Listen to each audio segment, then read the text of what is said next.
बोलिए सियारे रामचंद्र भगवान की जय हो।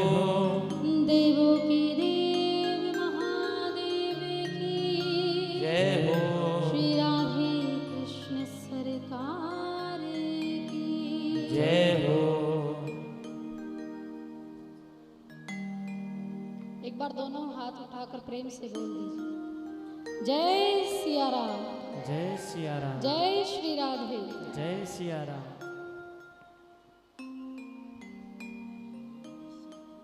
कल की पावन कथा में आप सभी ने श्रवण किया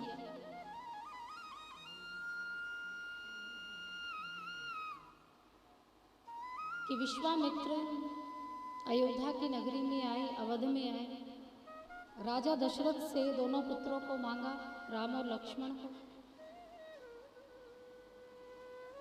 यज्ञ की रक्षा करने हेतु विश्वामित्र राम और लक्ष्मण को साथ लेकर गए, जहां उस घने जंगल में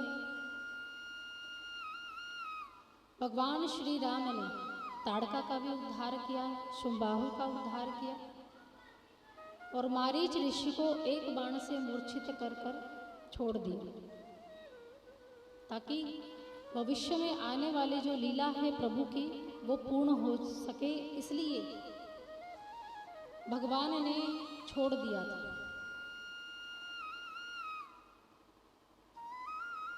मारीच को, जो मारीच था, ये वही मारीच हैं जो रावण के कहने पर सोने का हिरण बनकर जंगल जंगल घूमे और फिर माता सीता उन पर मोहित हुई, और उन्हीं माता सीता का हरण किसने किया? रावण ने किया। ये भगवान की, प्रभु की आगे की लीलाएं हैं। और जैसे ही विश्वामित्र के साथ राम और लक्ष्मण दोनों आगे बढ़े तो वहाँ भगवान ने अहिल्या का भी उद्धार किया। भगवान ने अपनी चरण रज से पाषाण की बनी नारी गौतम ऋषि की पत्नी माँ अहिल्या का उद्धार किया, अहिल्या का कल्याण किया। वही अहिल्या अंतिम क्षण जब प्रभु की रज के दर्शन हुए, प्रभु के चरणों के दर्शन हुए, तो अपने पति लोक को चली गई।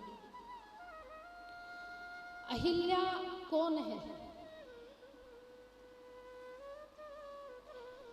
जो स्वयं प्रकाशित हो और दूसरे के जीवन में भी प्रकाश ला दे, वो अहिल्या है। अहिल्या इतनी सुंदर थी, और सुंदरता का अर्थ केवल यही नहीं है कि बाहर से ही सुंदर हो। सुंदरता का अर्थ बिल्कुल भी रंग रूप और नैन नक्श से नहीं लिया जाता।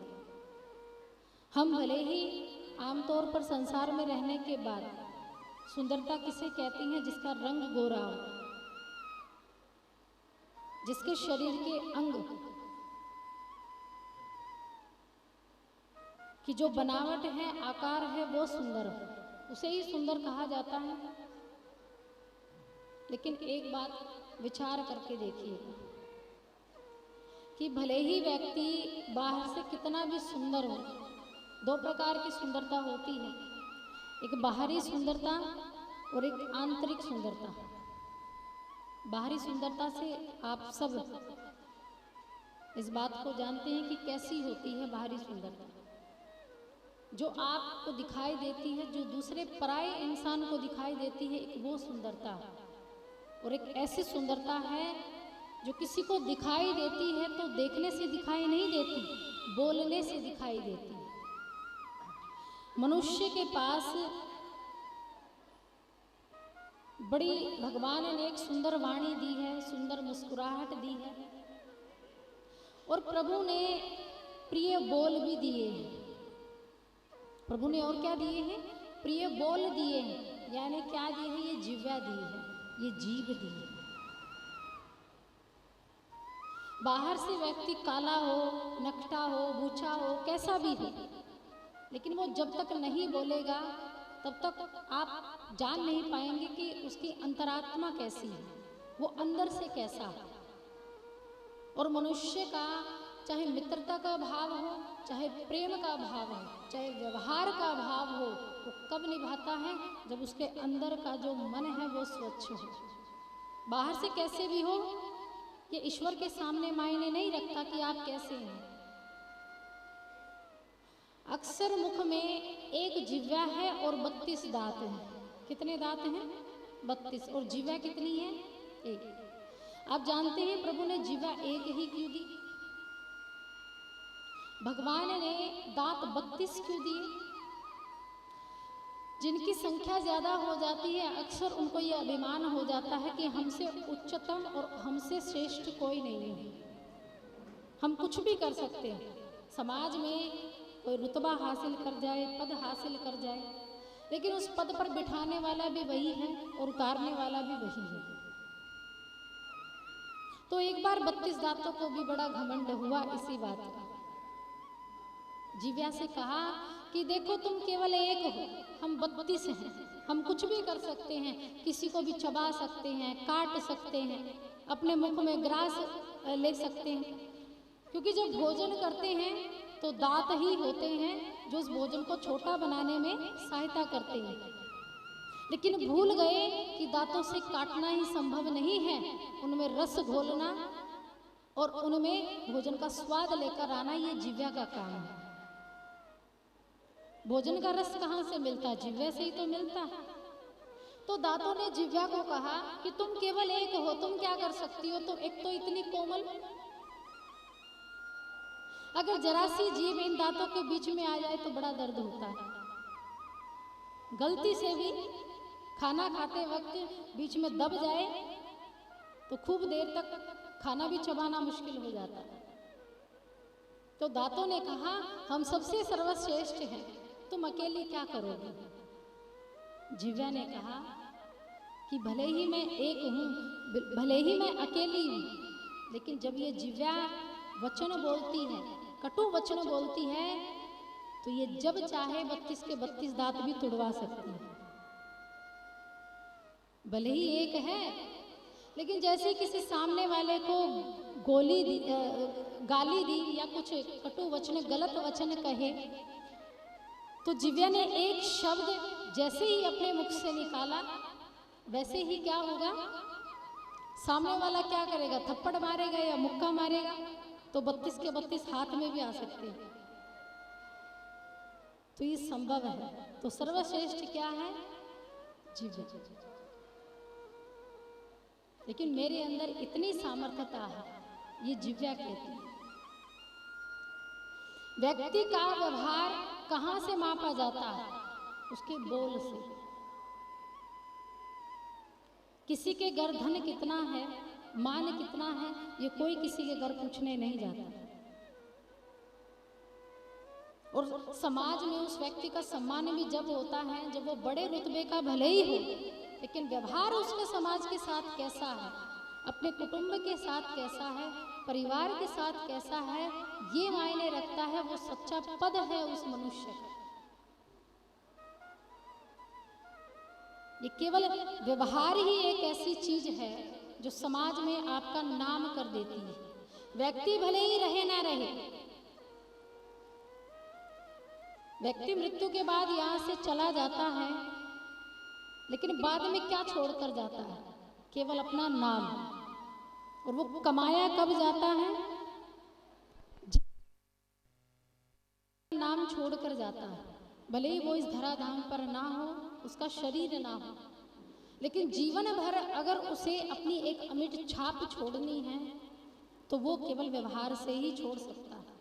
कोई भी रिश्ता हो आपका, जिसके साथ आपका जुड़ाव है, जिससे आपका संबंध बना हुआ है, और वो भी प्रगाढ़ संबंध, और वही व्यक्ति आपको याद रखता है जाने के बाद भी। और केवल यही नाम है जो आप जीते जी ही कमा सकते हैं, जिसको मृत्यु के बाद भी अमर माना जाता है। किसी ने पूछा कि मृत्यु और मोक्ष में अंतर क्या है? हम सदैव कहते हैं कि मोक्ष की प्राप्ति करो, मुक्ति की प्राप्ति करो। भगवान की कथाएं मुक्ति देती हैं, मोक्ष को प्रदान करवाती हैं, लेकिन इन दोनों में अंतर क्या है? मृत्यु और मोक्ष। मृत्यु उसकी होती है जो पशुओं की भांति जीवन जीता है। आया, खाया, पिया, संतान उत्पत्ति की, खूब आनंद लिया, खूब पैसा कमाया और जैसे आया था वैसा चला गया, उसे मृत्यु कहते हैं। लेकिन दूसरी तरफ मोक्ष का अर्थ है जन्म लिया, जो ही बड़ा हुआ, धन कमाया, लेकिन धन कमाने के साथ साथ परोपकार भी किया, कि जिसके कारण किसी के जीवन में ना तो कोई कष्ट आया ना कोई संकट आया, जबकि दूसरों के दुख का जिसने निवारण किया वास्तव में वही मोक्ष कहलाता है। जिसने हर समस्या का समाधान किया, ज्यादा नहीं, जितनी सामर्थ्यता है उसी के अनुसार किया। और मृत्यु सभी की समान रूप से होती है, उसी प्रकार से होती है जैसे और आम इंसानों की होती है। वैसे ही जिसको मृत्यु मिली है उसे भी वैसे ही दाह संस्कार के साथ किया जाएगा, और जिसको मोक्ष मिला है उसका भी दाह संस्कार ही होता है। लेकिन मृत्यु के बाद मोक्ष तय होता है। जो मृत्यु होती है वो केवल उसी समय तय हो जाती है जब उसका दाह संस्कार कर दिया जाता है, लेकिन मोक्ष उस समय तय नहीं होता। मोक्ष होता है जब वो यहाँ से चला जाता है। जब संसार का प्रत्येक प्राणी अपने मुख पर उस व्यक्ति का नाम लेकर उसके गुणों का बखान करता रहे तो वास्तव में वही मोक्ष है। तो मरने के बाद मोक्ष की चाह रखने का कोई लाभ नहीं है। जीते जी जो आपके सामने नहीं, आपके पीछे आपकी प्रशंसा करे, सामने की बात नहीं है। जो सामने करेगा आपके तो समझ लीजिए वो चापलूस है, वो स्वार्थी है। लेकिन जो पीछे से आपकी तारीफ करे या आपकी निंदा करे, सच में, और बड़ाई होती है हमेशा पीछे से, आगे से नहीं होती। और जबकि निंदा जो होती है वो करनी चाहिए मनुष्य के मुख पर, बिल्कुल सामने। निंदा पीछे से नहीं करनी चाहिए। अगर निंदा पीछे से आप किसी के करते हैं तो आप पाप के भोगी बन जाते हैं, नरकगामी बन जाते हैं। जबकि बड़ाई कीजिए पीछे से, तब वास्तव में आपको पता लगता है कि मेरा जीवन कैसा रहा, मैंने क्या किया है, मैंने किस रास्ते पर अपना कदम रखा था और मैंने किस लक्ष्य को हासिल किया है। ये अंतर होता है मोक्ष और मृत्यु में। और ये कब तय करना होता है? जब तक ये जीवन बाकी है। जो कोई भी व्यक्ति बुढ़ापे की अवस्था का इंतजार करता है तो उससे बड़ा मूर्ख कोई नहीं है। बुढ़ापे का इंतजार करना व्यर्थ है, क्योंकि हम नहीं जानते कि अगला कदम कैसा होगा और कहाँ रखा जाएगा और कहाँ जाएगा, कब, कैसे, क्यों और कहाँ, ये हर चीज तय है। और वो हमारे हाथ में नहीं है, वो श्री हरि के हाथ में। और जो हमारे हाथ में नहीं है तो उसके लिए रोने की आवश्यकता नहीं है। बस संघर्ष करते रहिए, मेहनत करते रहिए, कर्म करते रहिए, लेकिन फल के लिए मत दो। वो फल देना केवल उसी के हाथ में। संपूर्ण श्रीमद् भगवत गीता में श्री कृष्ण और क्या कहते हैं अर्जुन को? यही तो कहते हैं कि केवल ध्यान दो तो कर्मों पर ध्यान दो, बाकी मुझ पर छोड़ दो, बाकी सब कुछ मुझ पर छोड़ दो। एक बार अर्जुन को भी ये अहंकार हो गया था। एक बार अर्जुन का कर्ण के साथ युद्ध हुआ महाभारत की भूमि में। अर्जुन और कर्ण का दोनों का बड़ा भीषण युद्ध हुआ था। एक दूसरी ओर रावण और राम जी का युद्ध हुआ।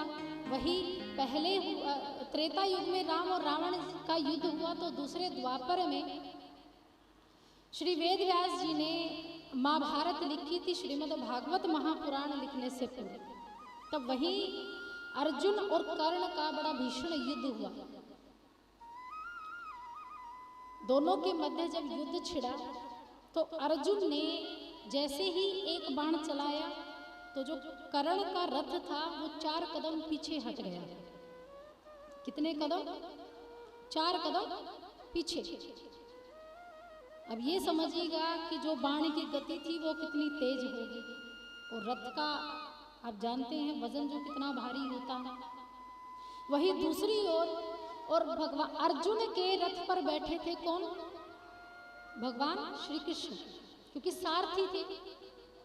अब जैसे ही कर्ण ने बाण चलाया तो अर्जुन का जो रथ था वो केवल 2 कदम पीछे हटा। कितने कदम? 2 कदम पीछे। और जैसे ही 2 कदम पीछे हटा तो अर्जुन को अहंकार आ गया कि मेरे बाण की गति इतनी तीव्र थी कि जब मैंने बाण मारा तो कर्ण का रथ 4 कदम पीछे हट गया, और जब उसने बाण मारा तो मेरा रथ केवल 2 कदम पीछे हटा। इसका मतलब मैं श्रेष्ठ धनुर्धर हूं। श्रेष्ठ क्या हूं? धनुर्धर हूं। उसी समय भगवान के सामने अर्जुन ने अपना ये भ्रम प्रकट कर दिया। भगवान ने कहा, अर्जुन ये तुम्हारे कारण नहीं है, तुम्हारा रथ केवल 2 कदम पीछे इसलिए हटा है क्योंकि इस रथ में मैं सवार हूं। जो संपूर्ण पृथ्वी ब्रह्मांड का आकाश गंगाओं का भार संभाल सकता है तो क्या तुम्हारे रथ को नहीं रोक सकता? अर्जुन ने कहा, नहीं प्रभु, ये आपके कारण नहीं है, ये मेरे बाण के कारण है। भगवान ने अर्जुन की छोटी सी परीक्षा ली, और अर्जुन के रथ पर बैठे थे हनुमान जी महाराज। कौन बैठे थे? हनुमान जी महाराज बैठे थे। अब जहां हनुमान जी महाराज बैठ जाए, अब उनकी पूंछ को भीम ना हिला पाए तो रथ का क्या हाल होगा। अब स्वयं जब बैठ गए हैं तब भगवान श्री कृष्ण ने कहा कि अर्जुन, तुम्हारे रथ पर हनुमान बैठे हैं, और ये वही हनुमान है कि तुम्हारा भाई उसकी पूंछ को हिला भी नहीं पाया। ये तुम्हारा अहंकार है।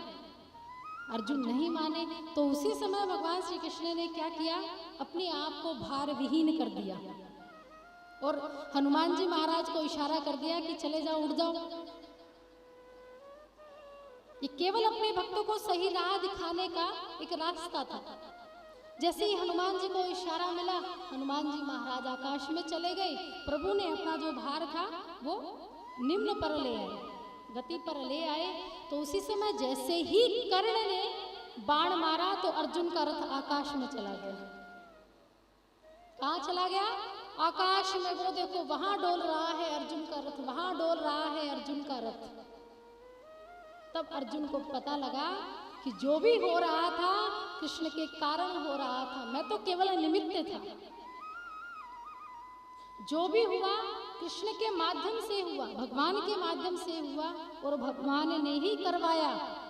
तो इस संसार में जो भी घटित हो रहा है वो हमारे निमित्त से नहीं हो रहा, वो श्री हरि के निमित्त से हो रहा है। हम इस संसार में आते हैं तो केवल ऋण चुकाने के लिए आते हैं। किसी का अधूरा रह गया है, पूरा किया है, पूरा हो जाएगा, उससे पहले चले गए तो फिर दोबारा द्विज योनि प्राप्त हो जाएगी। और अगर वो ऋण किसी का चुक गया है तो दोबारा ये योनि नहीं मिलेगी।